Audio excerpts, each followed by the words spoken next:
Welcome to our channel. Today we how to register with Trello Butler for recurring workflow tasks, complete guide step by step clearly. To register with Trello Butler for recurring workflow tasks, begin by logging into your Trello account.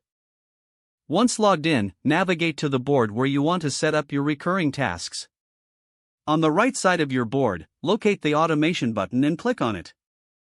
From the drop-down menu, choose Butler to open the Butler interface.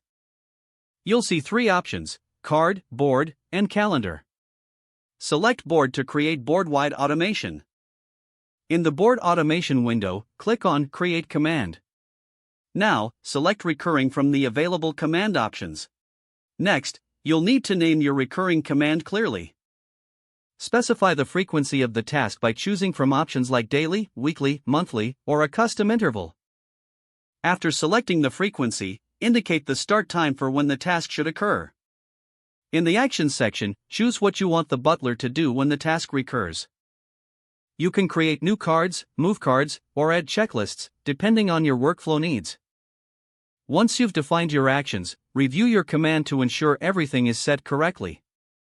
Finally, click Save to activate your recurring command in Trello Butler. Your recurring workflow tasks are now set up and will automatically trigger based on the schedule you defined. If the page does not load, refresh the browser or try again in a private or incognito window. Make sure you are using the correct email address, then retype it carefully to avoid small typos. If your password is not accepted, use the reset option and create a new strong password you can remember. Check your spam folder for verification or security emails, then complete any requested confirmation steps. Enable two-factor authentication if available to improve account security and reduce unauthorized access risk. After signing in, review your profile details so your contact information and settings are accurate and current. If you see an error message, note it down and try again after restarting your device and internet connection. Log out when you finish, especially on shared devices, to keep your account and payment information secure. If the page does not load, refresh the browser or try again in a private or incognito window. Make sure you are using the correct email address, then retype it carefully to avoid small typos. If your password is not accepted, use the reset option and create a new strong password you can remember.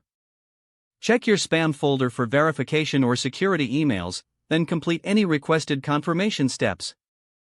Enable two-factor authentication if available to improve account security and reduce unauthorized access risk.